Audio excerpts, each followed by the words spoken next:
Hey there, my Rotation 411 astrology subscribers. So today we're going to go over this empirical study about love at first sight with the Moon, Venus, and Mars contacts.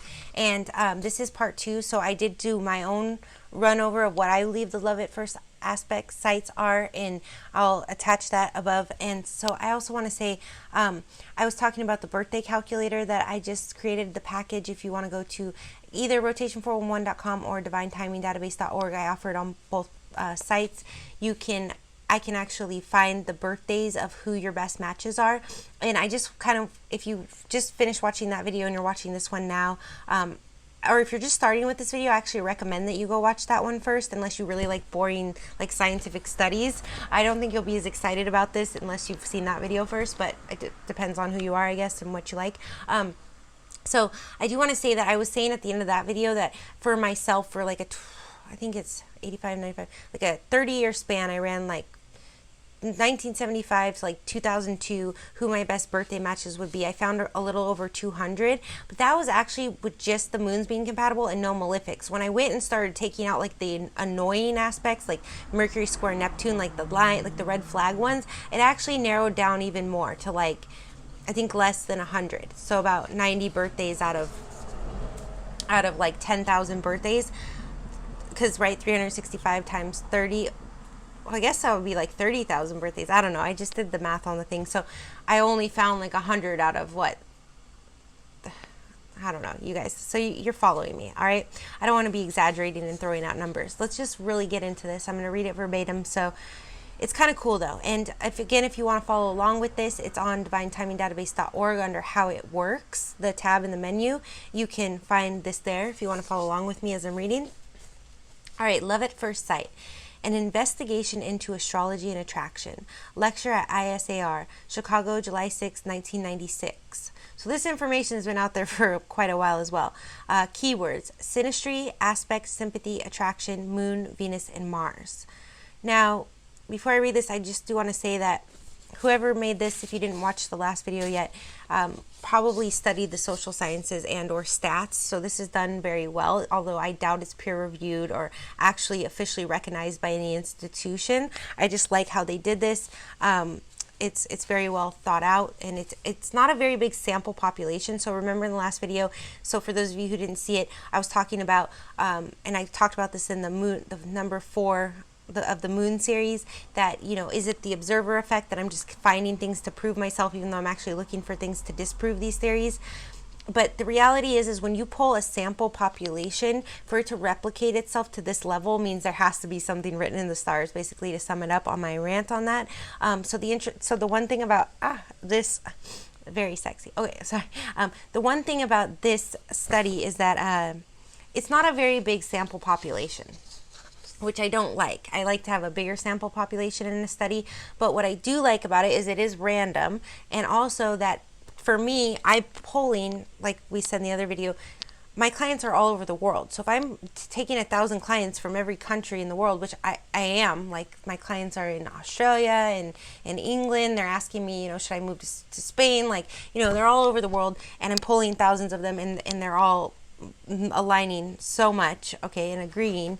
That means that, you know, it doesn't matter what size sample you take. You could take a sample of 5, and I do that all the time. Like I'd be working other jobs, and people will run my parents, you know, and I run them, and they're married forever, and their moons are trying, you know. So it's pretty, I'm having a hard time. That's why you could watch the one exception was David and Victoria Beckham with the semi-sextile. But okay, so I don't need to keep ranting about why I believe astrology is real. Let's just really dig into this. So number 1, motivation. So remember, the keywords are synastry, right? Aspect, sympathy, attraction, moon, Venus, and Mars, okay? And we did talk in the first part of this video how Pluto has a big part in like a love at first sight type of attraction also, but it doesn't necessarily actually mean that it's your person. Although it is nice to have that kind of depth in a relationship, especially if you have strong water in your chart, all right? So motivation. If it is true that we learn the most about ourselves through relationships because others act as a mirror for our behavior, then synastry, the astrological study of relationships, is probably the easiest part of astrology to investigate. Some investigators, such as like Carl G. Jung and Jan Ruiz, Gaquelin married couple collection, I don't know what that means, have claimed positive results for synastry based on the study of planetary aspects between natal charts. So even Carl Jung himself, probably one of my favorite Leos, born July 26, which I didn't actually know till recently, but he's like the father of astrology and synastry and synchronicity and psychology as well. And that's the problem too. In the last video I was talking about how we get all rearranged because we move around and stuff, and we're also culturally conditioned against ourselves to actually look for a union because they don't want us to be in a union. I'm repeating this if you watched the first video because it's so important. So Carl Jung actually, he would speak on astrology, but he even has spoken on how he had to, he had to acknowledge it in a way where it couldn't hurt his reputation as like a profound psychologist, right? Because and I've mentioned this in other videos, when I took Astronomy 101 and Psychology 101, they both, and I believe another one too, but they both had in their book a whole page refuting the validity of astrology. Well, if it's so invalid and it's so, whatever it is, like taboo, then why do you need a page to refute it? Because maybe there's some power in knowing your birth chart. In I believe it's Chinese culture, they say it's actually bad to give people your birth time and chart because then they have power over you. So you're not supposed to do that, which is probably why I think a lot of Christian cultures and stuff too, they look down on it because, nobody should have that kind of power but God, I guess, in a way. It's a lot more complex than that. I'm not going to get into religious philosophy, but all I'm saying is there is a lot of power in this occult knowledge, which is why the main media and institutions don't want you to have it, or they want to, brainwash you out of even acknowledging it. That's just my opinion. So Carl Jung had to be mindful of this with his reputation because he was taken very seriously as a psychologist. But even then, the astrology was so powerful that he could not deny it. Okay, So my own personal experience, that's the person that did this study, which maybe we'll see his name somewhere. My own personal experience also seemed to support the traditional belief that aspects between the planets in natal charts seem to play an important role in love and relationships. Two problems with studying synastry in marriages, however, are that marriage data is tedious to collect. Tell me about it. And not all couples marry just for love. So we've talked about that with like the celebrities. Like sometimes it could be like their empire's so big they don't divorce. But I did say this to a client not too long ago. Even in arranged marriages, like countries that believe in arranged marriage, which actually most countries do up until now, at least setting their daughter up with the right guy or whatever, making sure that they would have a good life, or trading, cows for wives or whatever it was.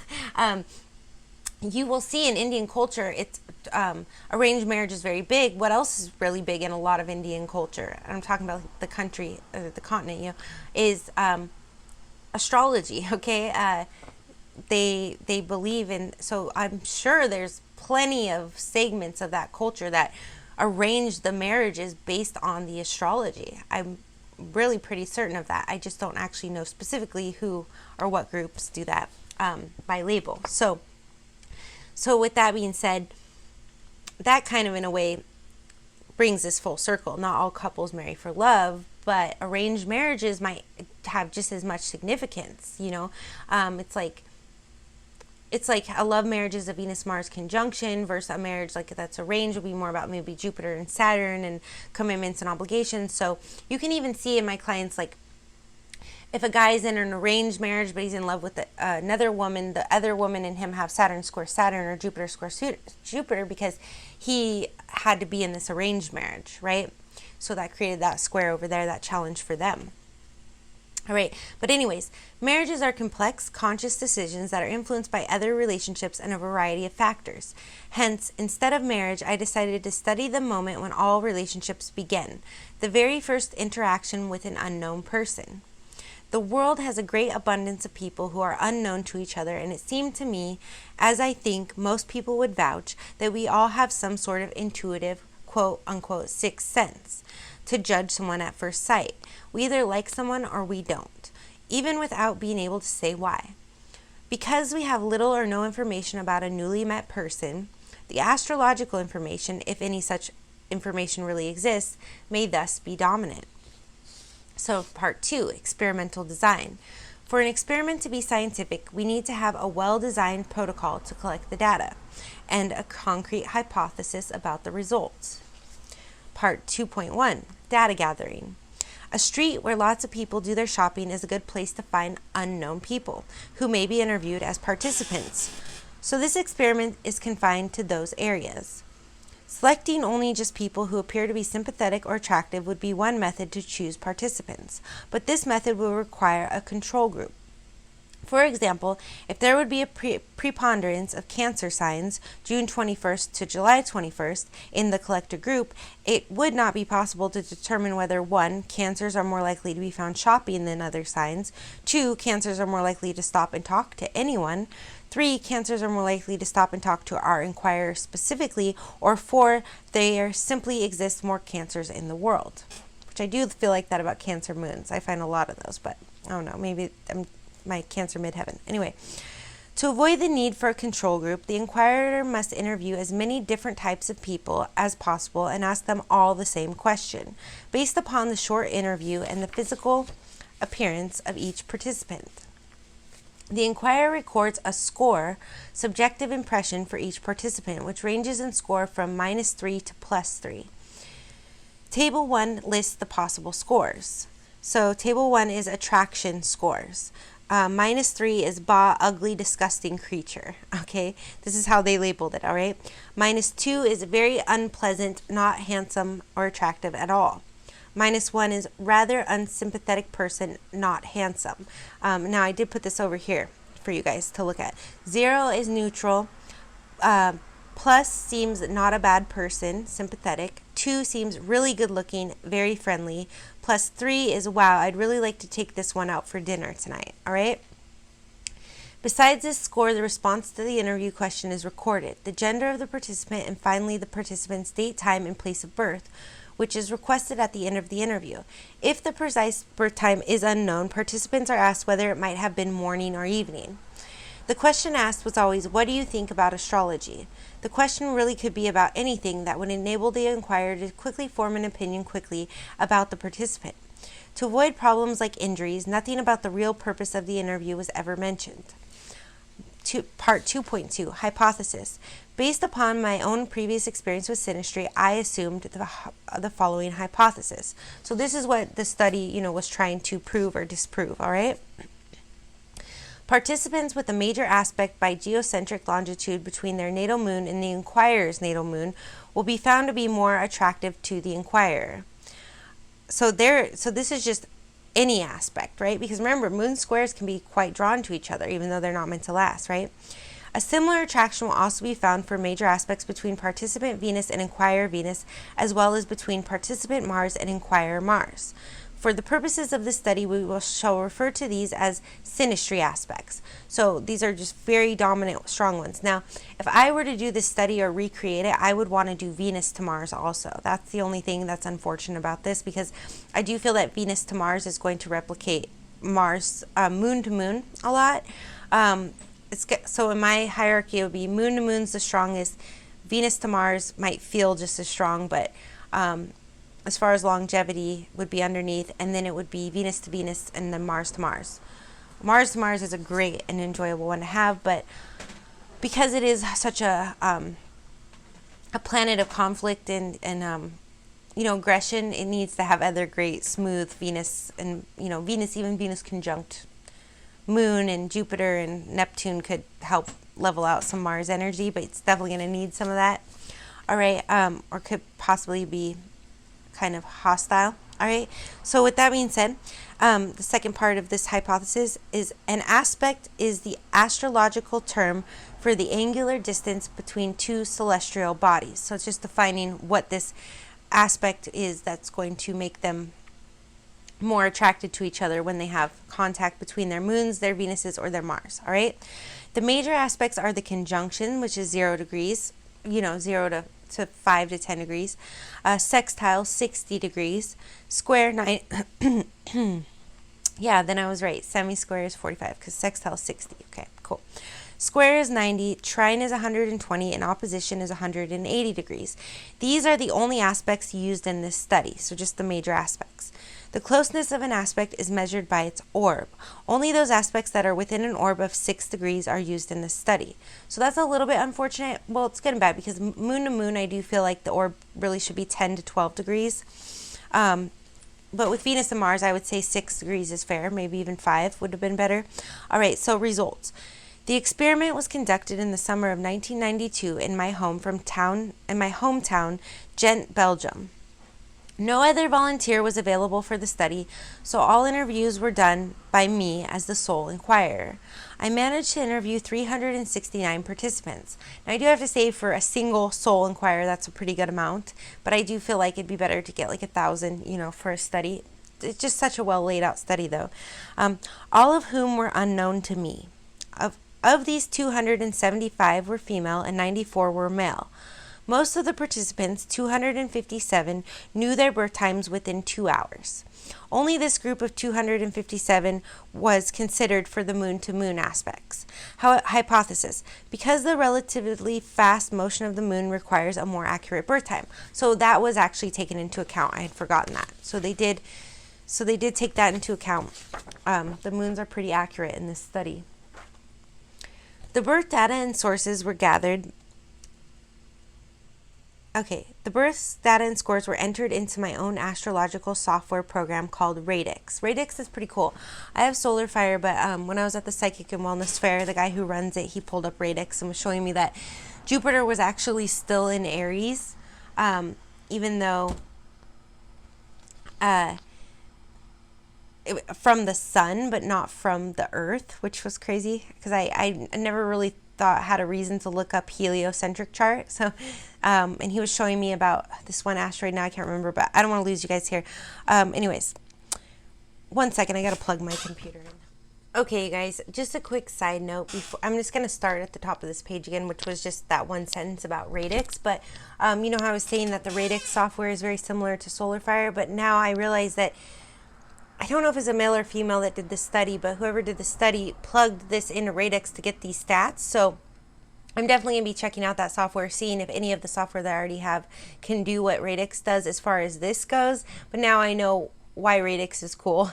All right, it's because it can do this. So I'm going to figure out, because if one of my softwares can do it, or I end up obtaining Radix now, thanks to doing this video and realizing this, I'll be doing studies like this with thousands of different charts, and I will be going off the data that I already have, and I will be doing Venus to Mars as well.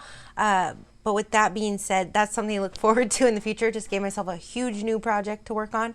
But yeah, so I have a feeling that part of my purpose on this planet, besides divine timing database and matching people with their proper matches, is to legitimize astrology as a social science. That's just my pipe dream. So anyway, back to the top. The birth data and scores were entered into my own astrological software program called Radix, which calculates charts and performs statistical analysis.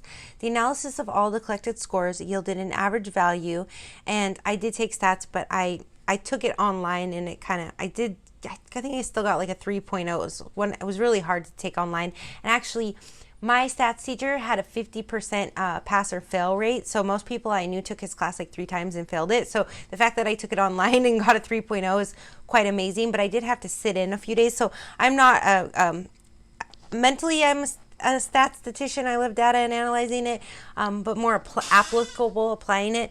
But so I don't actually know like all the terms, because I was just reading it online and I wasn't actually in class. So this an average value of this symbol, which is like I'll put it up over there for you guys, like a upside down U.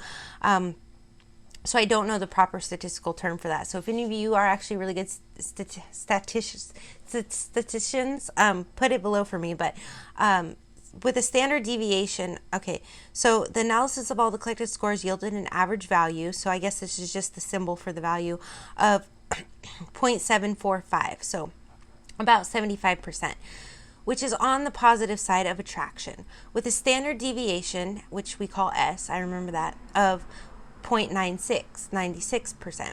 The female participants were found to be more attractive, of course, with the value being 0.79, so a little bit higher than the 0.74, and the standard deviation being 1.01 rather than 0.96. Then the male participants, who's actually their average value of attraction was 0.596, so they weren't as good looking of men, I guess, which is a lot lower than the average value.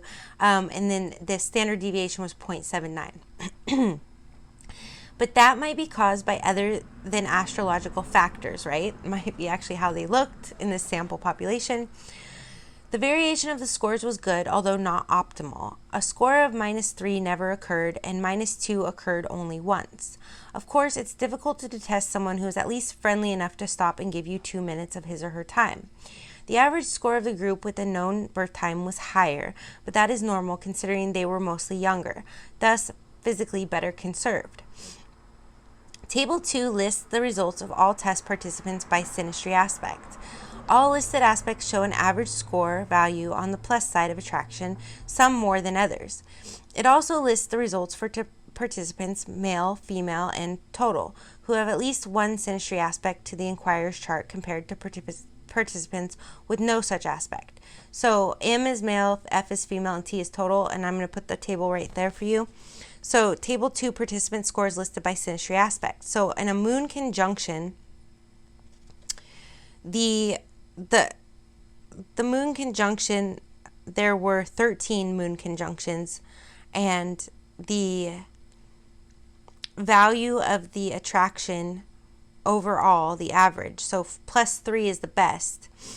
It was +1.3 was the average, right? So that means when they had a moon conjunction, they rated each other on average 1.3 between +1, +2, and +3. So that means maybe some people did a +3 and some people did a +1, and then you add up how many did that and you divide it and you get 1.3, okay? So, wow, I never realized this before. Actually, I thought the moon conjunction had the highest, but Mars to Mars had 14 participants, and it was 14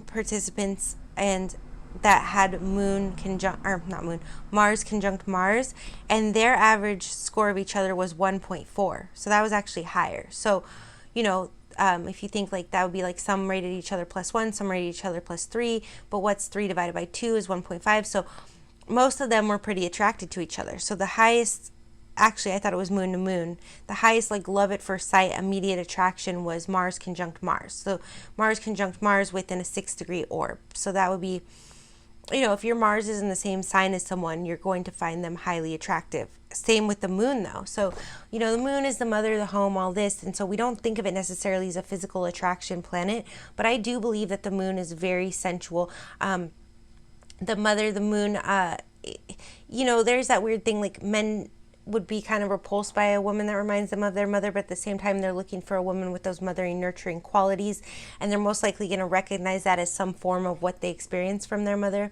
So it's like she's got to be enough like the mother, but not like the mother, you know what I mean? So with that being said, I do feel that there is a very,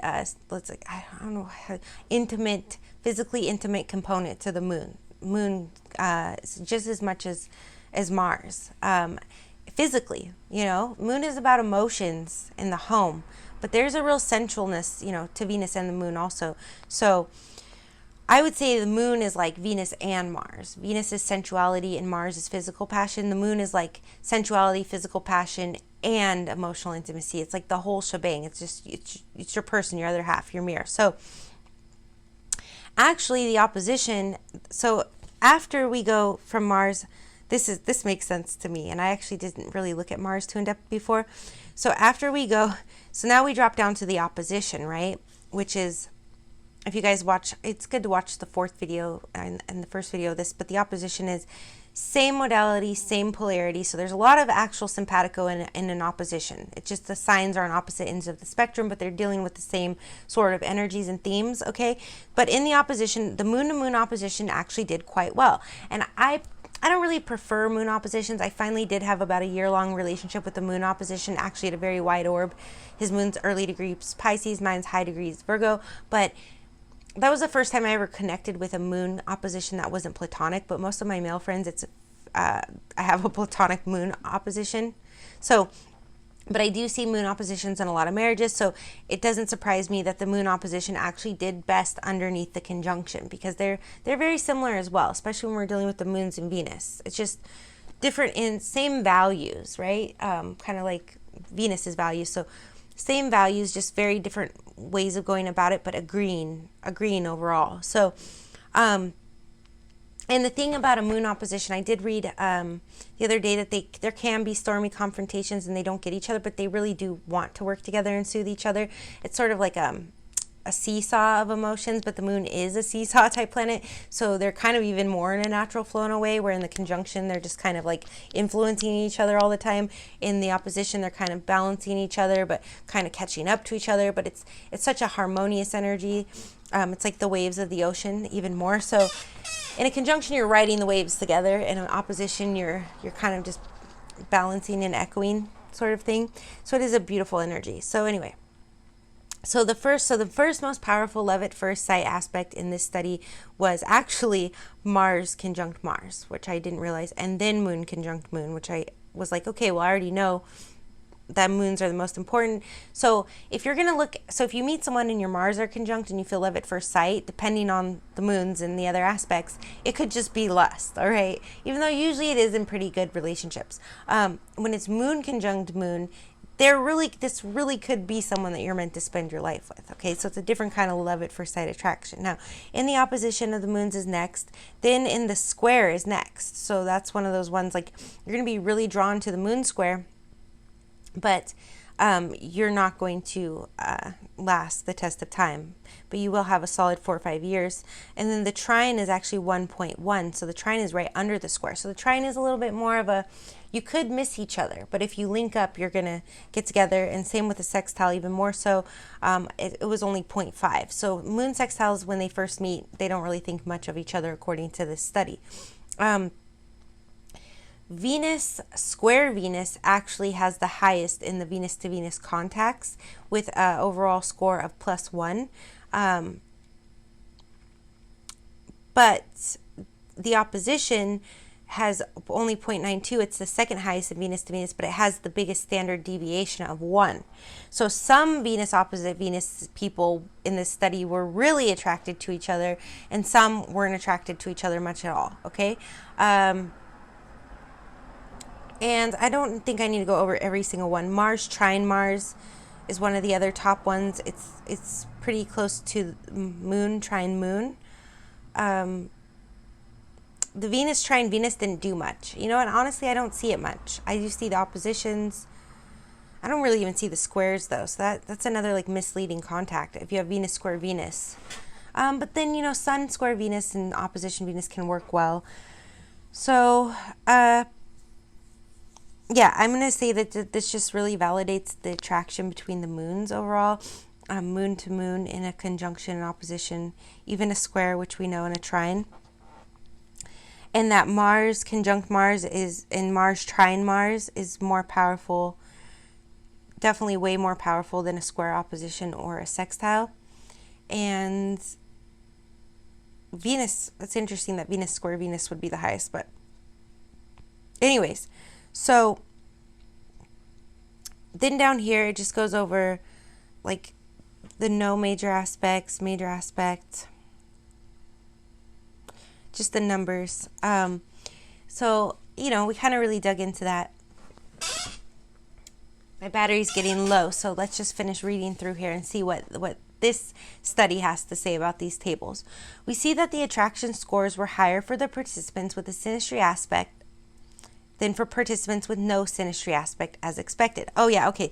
So the bottom part of the table is if they had a major aspect contact between their moon to moons, Venus to Venus, or Mars to Mars, then they overall gave each other a value with moon to moon of +1, of Mars to Mars of 0.9, of Venus to Venus of 0.8. But if there was no major aspect between moon to moon, Venus to Venus, or Mars to Mars, if they had no moon aspect, they only rated each other 0.7.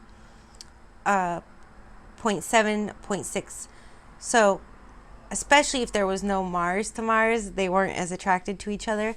But you can definitely see, it doesn't seem like a significant difference, but when you realize how averages work, a major aspect was like basically 30% more likely for the two to be attracted to each other. That isn't exactly mathematically correct, but I'm just going to say, if you think about +1 is 100%, if they had moon-to-moon contact, but no major moon-to-moon contact, it was 70%, so that's a 30% difference. And it's all the way across the board like that. So Mars to Mars is like 90% to 70%. So yeah, there is a significant difference when they had those planets contacting each other in this sample population of approximately 400 people. So anyways, an appropriate statistical test that measures the difference between two samples to determine if they belong to the same or different populations is the so-called t-test. Applying for this test to the group with a moon-to-moon aspect in relation to the group without it shows that there is a less than 4% chance that these two groups don't really differ. Lower chance means greater significance. This 4% result is generally accepted as a statistically significant result. Basically what we just said, but a little bit more mathematically correct. So it is significant, the difference between whether somebody with a moon-to-moon aspect was attracted, or how attracted they were, right? They were much more attracted if they had a moon-to-moon contact. And I would even be willing to bet, now that we dug into semi-sextiles, that they could be included in this as well, than if they had no major moon aspect, all right? I would even say out of sign conjunction is going to have quite a strong significant contact here. Doesn't mean they're going to end up together or work out, but there would be an initial attraction. So this 4% result is generally accepted as a statistically significant result. Though in the case of astrology, skeptics tend to require more convincing results than this. The significance for Venus to Venus aspects is only 25%, and for Mars to Mars aspects, it is again 4%. In hindsight, we see that if we had left the sextiles out of the hypothesis, we would have had much better results. See? That's interesting too, because I tell you guys sextiles, semi-sextiles, they're soft, so they're more indifferent. They're going to go more based on the other aspects. So if we only went off the strongest aspects, conjunction, opposition, square, trine, we would have had a much better results. So 0.12 and 1% significance. So I don't know exactly what that means. I might have read it and understood it before, but I'm just going to wrap this up for time's sake. If it clicks further on, I'll elaborate. But we have to play fair and stick to the hypothesis. Okay. Where am I? Okay.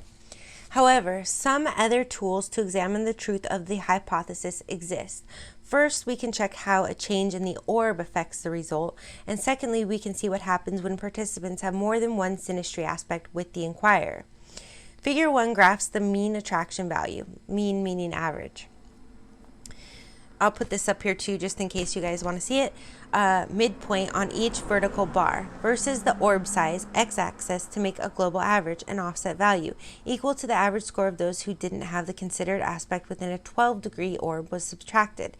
The error flags vertical bands represent the measured error on each average plus the intrinsic error on every measurement, 0.5 point. For example, the attraction score with an orb of 1 degree is about 0.45 plus 0.3, confidence interval of 68%. I'm not following all this terminology, so if you are, help us figure it out in the comments. But let me kind of just take a brief moment to look over this graph because I think I understand it better visually. Okay, so if you look at this over here, I don't know which side it goes on, you guys, but I think it might actually be that side. I keep pointing.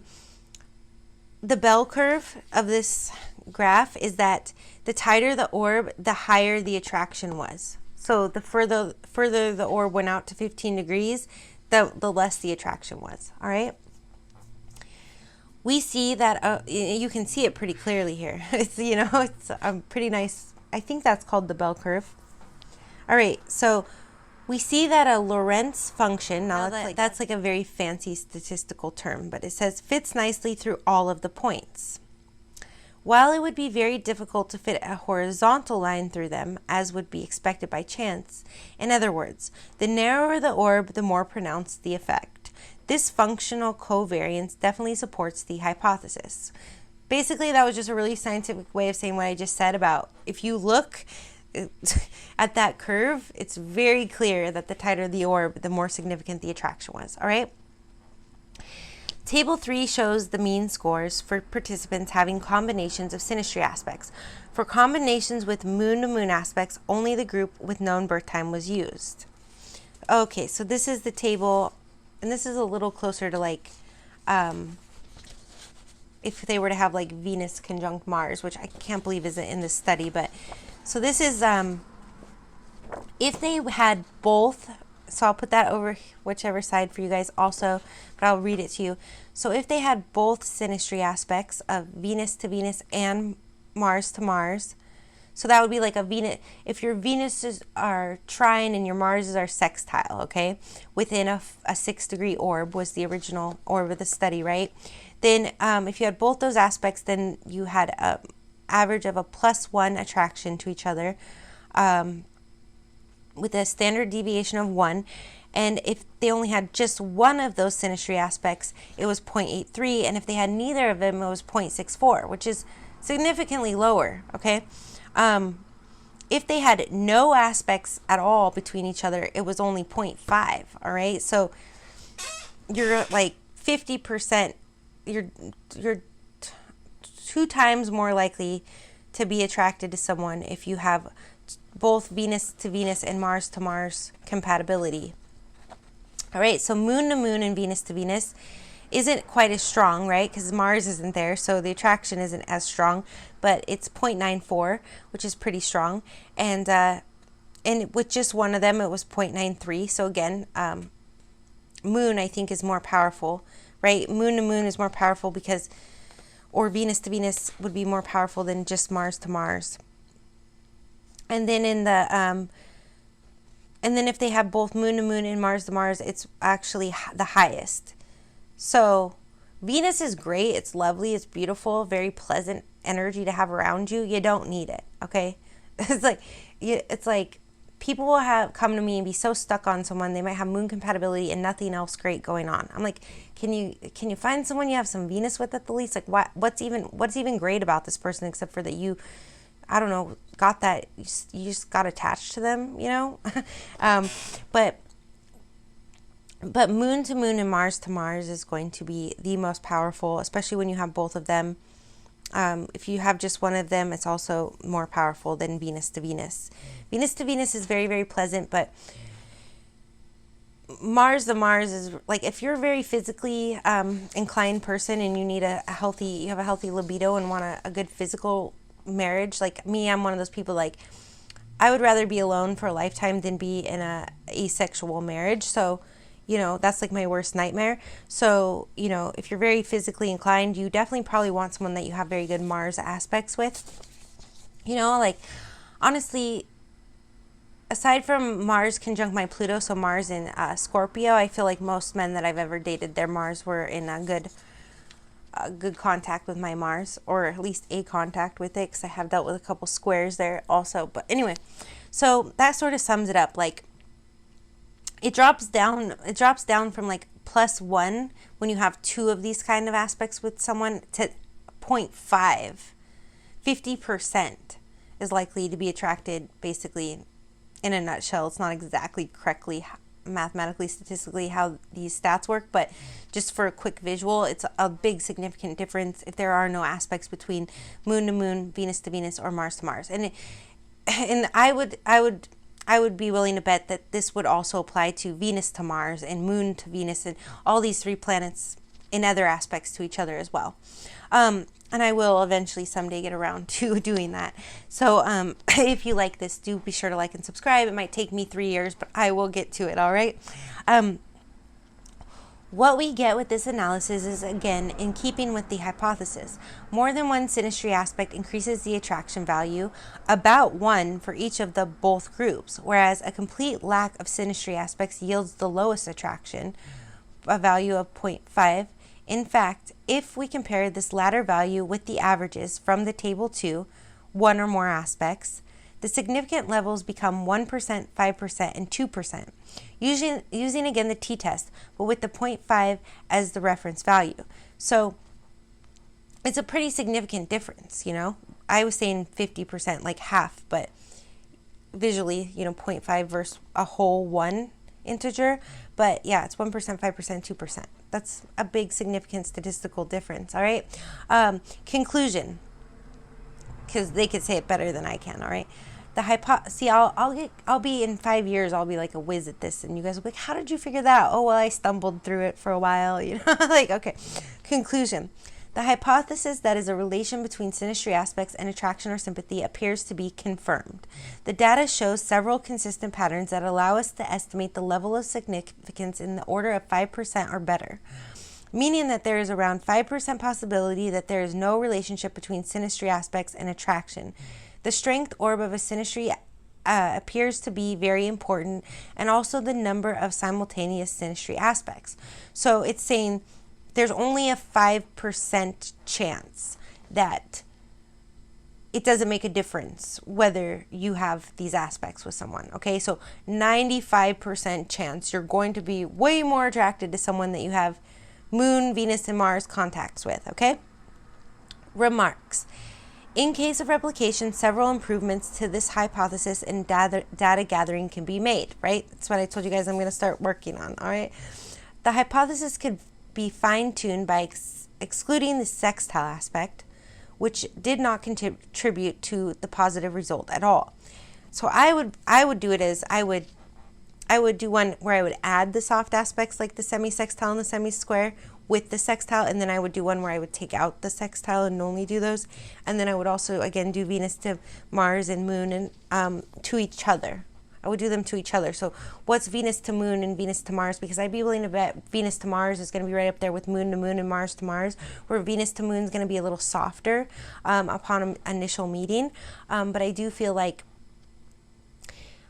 I do know a couple that has Venus Moon conjunction going both ways in and I believe a trine or sextile, but they have Venus Moon, and he said like when he first saw her, he knew she was going to be his girlfriend. You know, Venus is the girlfriend and the Moon. So I do think there could be an initial like knowing or draw to each other. I don't know if it would be like eye contact, though, love at first sight necessarily.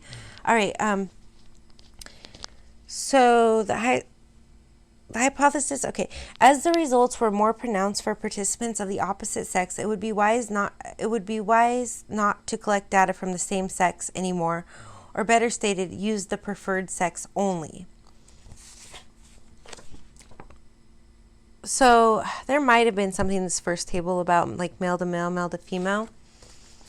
I'm not quite sure what she means, if it was just like attraction, if it was just like kind of more platonically based, like do you find that man over there attractive, or what that exactly means. So that would be something I would have to clean up in my variables if I replicated this, right? Because these remarks are giving you pointers on how to replicate this.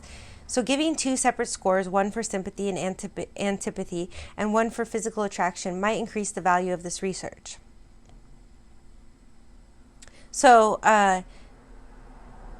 basically saying instead of doing like +1, +2, +3, just being attractive or not attractive, you know, like that. And then to wrap it up here, suppose the inquirer has a Venus-Mars conjunction. Oh, here we go. So I knew this was like more thorough than I thought, because I remember reading back. This is what I'm saying I would put in there. In that case, it would be impossible to determine whether, for example, it is a Moon-Venus or a Moon-Mars synastry aspect that causes attraction. Therefore, having several inquirers to judge smaller groups would be more interesting than one inquirer to judge a larger group. I ran out of storage, so we left off. In that case, it would be impossible to determine whether, for example, Suppose the inquirer has a Venus-Mars conjunction. In that case, it would be impossible to determine whether, for example, it is a Moon-Venus or a Moon-Mars synastry aspect that causes attraction. And I can tell you, a man's Mars on a woman's Moon causes a lot of attraction. He wants to have children with her. All right, and I feel like he could be even a little oblivious to like her not being attracted to him. He could just keep pursuing her despite her making it very clear that she's not interested. I have that with one of my guy friends. He still has this fantasy and idea that it's gonna be us at the end of the day, and I'm just like, no, dude, like, we've been friends for 10 years, like, please quit deluding yourself. If you were the one, we'd already be married. All right. So Moon to Mars synastry aspect that causes attraction. Therefore, having several inquirers to judge smaller groups would be more interesting than one inquirer to judge a large group. Effects of natal aspects of each particular inquirer would tend to disappear the more inquirers are involved. So, saying it's kind of like the observer effect, like the influence of the inquirer on the participant. The variables would minimize the more different variables that there were, so it wouldn't be just the way that one inquirer is influencing each participant, although that is sort of a controlled variable, but then you would have to compare it to the inquirer's chart, right? That's sort of equating for like the observer effect type of thing, or that influence we have when we're observing something. The ideal situation would be to have a group of unknown people judge one another. The sample size would also increase dramatically. For example, a group of 30 people would yield 30 times 29. That equals 870 judgments. So this is just this statistician thinking through, different ways to do this study. Skeptics have told me the results could be biased because it was the same person who both interviewed and asked the birth data. That would probably be true if the position of the sun was involved in the hypothesis, because it is relatively easy to track a person's sun sign by the birth date.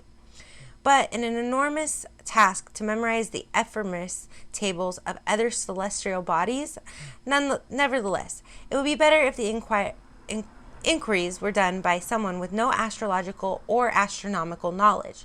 So they're saying that it's actually better just to send people out to ask the questions and bring the data back that don't know anything about astrology. Because they're saying that like her bias could have been in looking and knowing, where the Venus and the Mars and the moons were, but I think it's a she, but it could be a he. But this person that made the study is saying, no, I'm sorry, no. I mean, we get things quick as astrologists, but we're not going to know exactly. We have to plug in the birth dates to know where the moon is landing. Although I am getting better at knowing certain things. But anyway,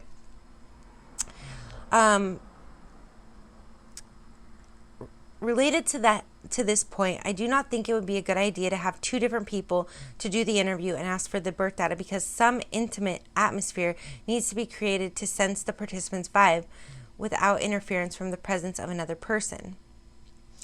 Volunteers who want to do a replication are very welcome to contact. So it's Cohen Van de Mortel did this. And again, I'm not sure. I guess that would be a male.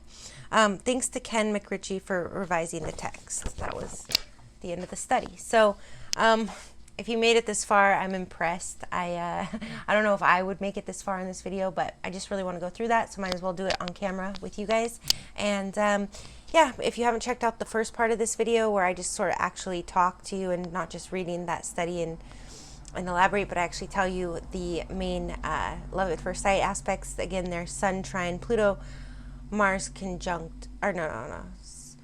Sun trine Pluto, which doesn't necessarily mean anything, but you'll feel it. Venus conjunct Mars, and I believe Moon conjunct Moon would be I would say those three are, you might feel sort of love at first sight with other people, or maybe you meet someone, you have love at first sight and you get together, so you never feel it with anyone else and you have like something else going on. But I'm going to say, when you see a Moon conjunct Moon person, like a close orb to you, or Venus conjunct Mars in a close orb, or even Sun trine Pluto, that's when they're going to stop you in your tracks and you're going to go, oh my God, there's something here. Okay, so I hope this helps. I'm always sending you all love, blessings, and light. I'm going to try to get back to the big 144 series and do more celebrity synastries. If you guys have any ideas or anything you want me to talk about, go ahead and post them below in the comments. Give a like, share, and subscribe, and I'll definitely be coming out with more stuff as I grow and evolve in my astrological journey. Right, love and light.